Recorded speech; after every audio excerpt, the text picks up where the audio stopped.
Good morning. This is Good News Friday. I have some good news, but first I want to talk about the story that I talked about yesterday. About this woman, Natalie Cooper, who was looking into stuffed animals. It was a funny story, yes. Yeah, she looked into these collections in museums and she found that there was a difference between male and female representation among stuffed animals. It's true. And I was reading comments about this video from you guys. I was reading them late last night and I was laughing out loud.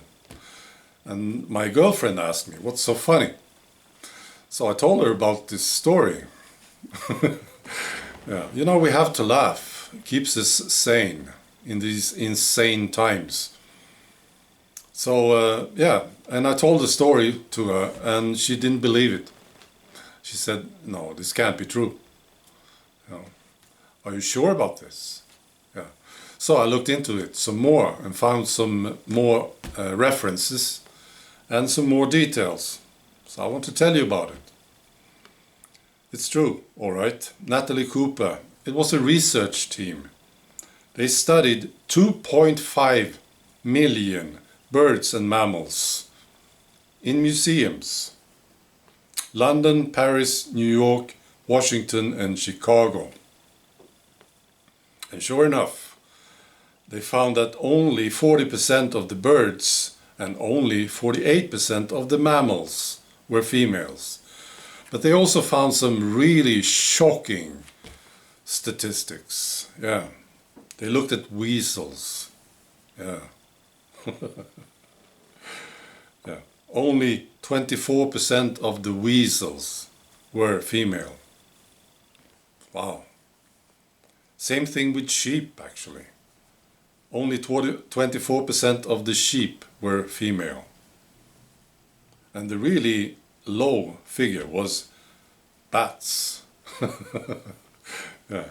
9.9% of the bats were female. Wow. And then there was this conclusion from the researcher, Natalie Cooper. You have to remember, she's paid to do this, using taxpayers' money, I'm sure.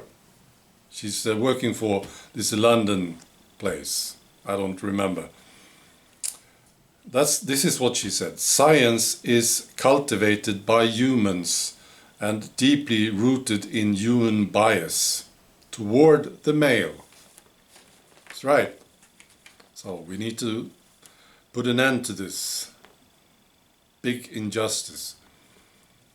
Okay, now I want to give you some good news. First, it's about the United Nations. This is not very common that we get good news from the United Nations. This is about the people coming from Africa into Europe. And you know, the establishment, they told us that they were running away from war and torture and stuff. But I was suspicious about this.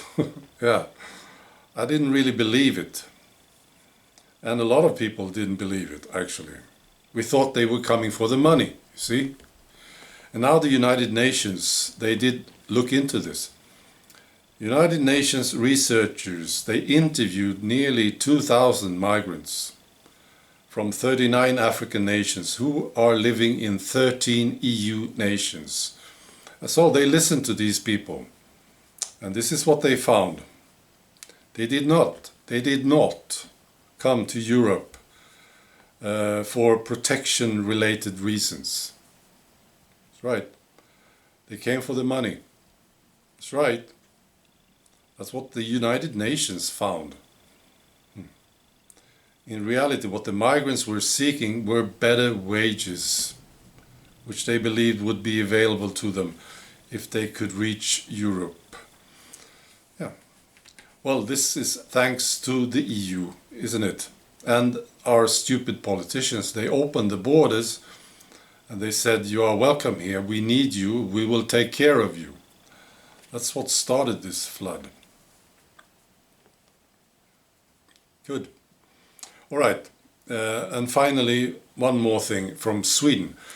You know, the socialists, they have been dropping lately a lot. They used to have 50%, they dropped to 40 and 30, and now they are close to 20%, the socialists in Sweden. Used to be the big party here in Sweden. And now they are being passed by the nationalists for the third month in a row. According to Centio Poll Institute, the Nationalist Party, the Sweden Democrats, is bigger.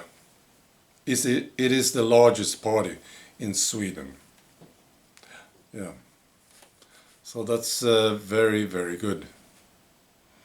All right, that's all. I wish you a great weekend. Bye.